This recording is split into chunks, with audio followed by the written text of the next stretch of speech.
السلام علیکم students, I hope آپ سب لوگ خیر خیریت سے ہوں گے۔ بچوں، آج آپ کے برین کا ایک ہڈن جیم میں آپ کو سمجھاتا ہوں کیا ہے۔ ہم اپنے بڑوں سے ہمیشہ سنتے تھے کہ جب بھی کوئی چیز یاد کرو تو یاد کر کے لکھا کرو۔ ایک چیز ہوتی ہے جس کو کہا جاتا ہے میموری ڈسپلن۔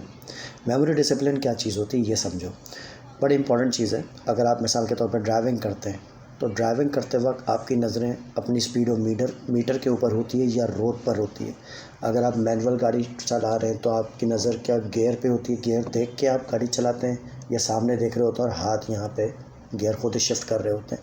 کسی کی بورڈ والے کو آپ نے کی بورڈ پلے کرتے ہوئے دیکھا ہو تو آپ نے آبزرو کیا ہوگا کہ وہ کی بورڈ کو دیکھے بغیر پلے کر رہے ہوتے ہیں۔ ٹائپسٹ جب ٹائپ کر رہے ہوتے ہیں تو وہ بھی کی بورڈ کو دیکھے بغیر ٹائپ کر رہے ہوتے ہیں۔ تو یہ چیز کہلاتی ہے میموری ڈسپلن۔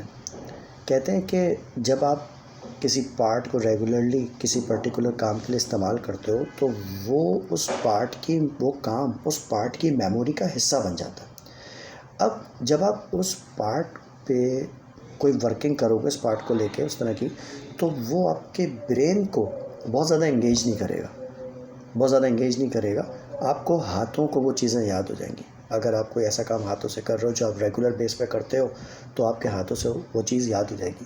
تو اگر آپ گٹارسٹ ہو، آپ گٹار پلے کرتے ہو تو بھائی اگر آپ ریگولر بیسس پہ اس کو پریکٹس کر رہے ہو نا تو آپ کے ہاتھوں کو وہ چیز یاد ہو جائے گی، تو آپ بغیر دیکھے اس کو پلے کرو گے، سمجھ رہے ہیں؟ تو آپ کا برین انگیج کے بغیر ہی جو نا وہ اس چیز کو کر جاتا ہے۔ یہ ایک تھیوری ہے۔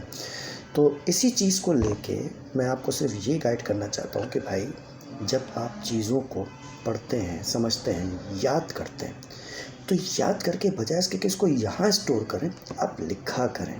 اتنا لکھیں کہ وہ آپ کے ہاتھوں کو یاد ہو جائے، آپ کے ہاتھوں کا میموری ڈسپلن بن جائے۔ تو اس چیز کو ذرا آبزرو کیجئے گا۔ ایسے بہت سارے کام ہیں جب آپ کسی کو کرتے دیکھتے ہوں گے یا آپ خود کرتے ہوں گے تو بندے اس چیز کو فوکس نہیں کر رہا ہوتا، صحیح ہے؟ بندے کی نظریں کہیں پہ بھی ہو لیکن وہ کام اسی طرح سے چل رہا ہوتا ہے۔ تو ایسا کوئی نہ کوئی آپ بھی کام کر سکتے ہوں گے کہ جس میں آپ برین کو بہت زیادہ انگیج کیے بغیر اپنی باڈی کے کسی پارٹ کی میموری کو یوز کرتے ہوئے اس کو پرفارم کرتے ہوں گے۔ تو ذرا سوچئے گا اس کے اوپر۔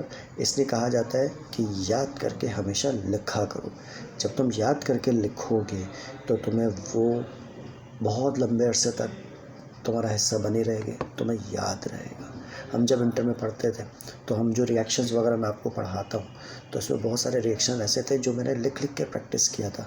اتنا پریکٹس کیا کہ جب کلاس میں کھڑا ہوتا ہوں تو کھڑے ہوتے وقت مجھے نہیں پتہ ہوتا کہ مجھے کیا پڑھانا ہے۔ جب میں لکھنا شروع کرتا ہوں خود ہی ایک فلو میں ریئیکشن میرے ہاتھوں سے نکل رہا ہوتا ہے، مجھے نہیں پتہ ہوتا۔ ایک میجیکل وے ہے جس طرح آپ کی یہ میموری ڈسپلن کام کرتی ہے۔ تو میں بات کو آسان الفاظ میں صرف سمجھانے کی کوشش کر رہا ہوں۔ آئی ہوپ آپ کو سمجھ میں آئے۔ Thank you.